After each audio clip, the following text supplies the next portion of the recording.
आमर बांदुटिग्रार शरद कुमार राउत से थाना रे अभियोग कले जे तांकर पुओ चंदन राउत को कई अजणा व्यक्ति माने आमर जो रास्ता जाइछि बांदुटिग्रा छकरू टुवर्ड्स घुलीपाली से हनुमान मंदिर फ्रंट रे मारी देछि आ सेठी डेड बॉडी पड़ी यार भीत माने तदंत करा जाउ तांकर रिपोर्ट उपरे मर्डर केस रजिस्ट्री होइछि टाउन थाना रे केस नंबर 5/26 और सेटा आमर इन्स्पेक्टर चित्तरंजन मेहर तदंत करुछंदी। यही केस रजिस्ट्री हवा परे इमिडिएटली एसपी साहब दुईटा टीम करथिले माने अक्यूज मन को अप्रिहेंड करिया पई जेहेतु एफआईआर रे अननोन अछि अक्यूज बाकी आमको सेति पई टिके एक्स्ट्रा एफर्ट नेगिरी करिया पड़ला सेतरे आमे 3 जण अक्यूज को मर्डर करथिबार पाइलु जणे हेले सुमित सुना घर हला बिसीपड़ा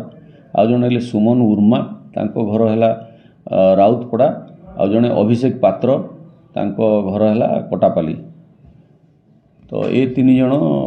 एक तरफा प्रेम कारणरू ये कांडटी घटाई बोलिकी आम आगे एडमिट करिसेंती आ से कनेक्शन ने जहाँ व्यवहार होइछि वेपन ऑफ ऑफेंस जोड़ा अस्त्र गोटे धारुआ छुरी आ 2टा पंचर जबत होइछि एवं तदंत जारी रही। आज से मेडिकल हो गलानी आम तांको कोर्ट फॉरवर्ड करूँ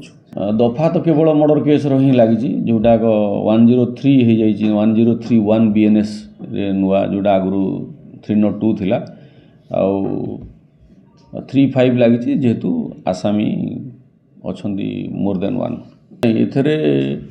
जो अक्यूज अच्छी आमर सुमित सुना और डिसीज जे चंदन राउत ये 2 जण जड़े युवती को भल पाउले जबत होइछि गोटे धारुआ छुरी आउ 2टा